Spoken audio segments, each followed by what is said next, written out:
It's finally here, finally here. Now, training camp is nice when the rookies show up and then the veterans and everyone's like, hey, welcome back, where the place was your ticket out or something like that. But the first padded practice is really when training camp starts, once those pads get clack-a-lack and get after it, and it actually looks like football. And then the team gets some work done as they prepare for the season and are getting ready to hoist that Lombardi for the first time of 12 times in the next decade. And Kevin O'Connell, this is another milestone. First training camp, first padded practice of his first training camp, all that stuff. And now we really get into the nitty-gritty. And this is from the Pioneer Press. The Vikings will have 11 padded practices in training camp, according to Kevin O'Connell, blah, blah, blah, maximum 16 allowed by the NFL. As much as it's something of an incentive for the players, O'Connell has high expectations on the days the Vikings are wearing pads. Quote, you guys hear me say this phrase. You guys will hear me say this phrase a couple times. When we're going, we've got to go, O'Connell said.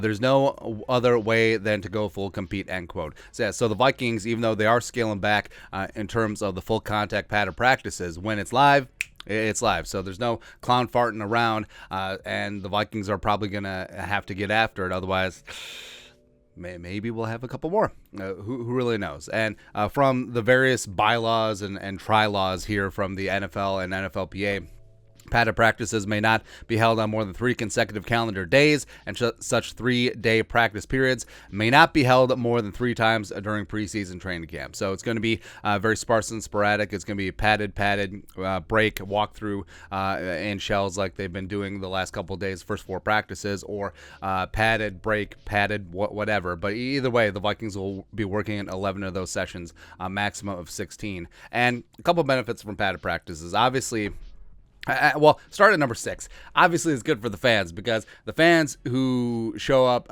for training camp practices, talk about practice, where, yeah, it's great to see wide receivers running free down the sidelines and stuff, and quarterbacks not under duress. But I mean, it's 7-on-7. Like it's 11-on-11 football with no pads, no tackling. It's basically like watching the Pro Bowl, but with pads on. It's really as close to a game situation as you're going to find in a practice, even though it is still watered down. But fans that are just aching for some actual football, I mean, it's good to see. Plus, I mean, for the players haven't gone full bore. They haven't banged and they haven't hit anyone in months. At this point, you know, going on 8 months at this juncture. So just getting out there, venting some aggression. Maybe they're already missing home. Maybe they're already missing their family. Just being stuck in this training camp environment, and they're just like, we gotta go. That's why you do see a lot of training camp fights start to develop around week 2, especially week 3, where hey, we finally get to hit each other. I'm already sick of you guys. I'm already sick of being roommates with you guys. I'm already sick of being around you guys. Blah, blah, blah, blah, blah, blah, blah, blah, blah. And then get out, man. But I won live reps for offensive line, defensive line, and that's really key because even so mandatory minicamp O-line, none of that is full contact unless you're the Bears. Ha! Got him. So the fact that the Vikings' new offensive line, Jesse Davis working in, some of the new defensive line guys, etc., they haven't had any live reps against each other. So you know that they're just champing at the bit.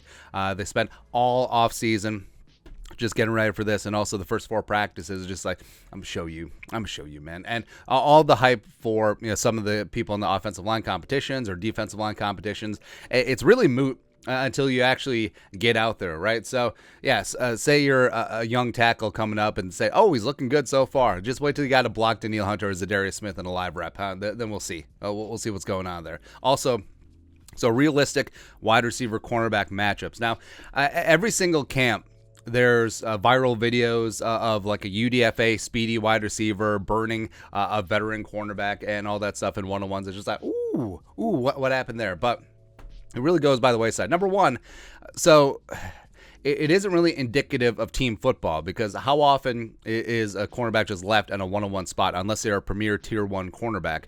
There's always help over the top with a safety. Also, they're playing off coverage. So once you get the pads on, you're able to put your mitts on the receiver and you're able to do some press coverage. All of a sudden, yeah, the UDFA speedy receiver from Southwest Tech State Community College. Oh, he doesn't look so good.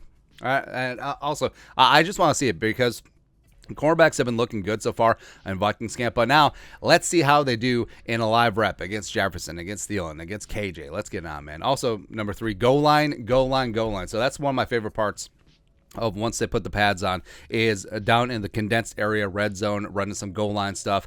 So you see a man versus man in the trenches along the offensive line. Also, you see what the receivers and cornerbacks can do in the condensed area.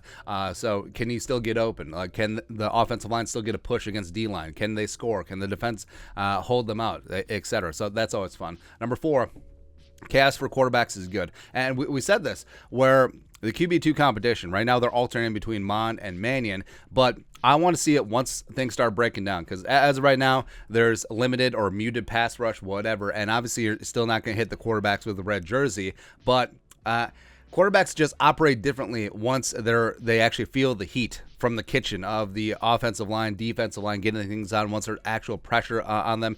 Plus, you get to see the quarterbacks, whether it's Mon or Mannion, actually have to improvise a little bit, actually have to step up in the pocket. Can they improvise? Can they hit their second or third read? Same thing with Kirk Cousins. Like Kirk, yeah, he's looked good so far. He's looked good so far, just dropping dimes and glorified walkthroughs. But now, once the heat gets turned up, can he still look good in this Kevin O'Connell offense? It's going to be good for all involved. Also, coaches, I mean, they get that live look because coaches love film and they love practice. And now they actually get practice film that is of live reps. So they're just going to go over that over and over and over. It's really going to separate the wheat from the chaff. And I think you're going to see some stratification of who's going to make the roster, who could make the practice squad, and who's just going to be out. So something to keep an eye on. After a couple padded practices, you'll see those depth charts shift subtly. Who's getting reps with the 2s, who's now demoted to the 3s, etc. So it's something to watch out for. So I'm really excited. I can't wait. First padded practice going down today at TCO Performance Center Bar and Grill.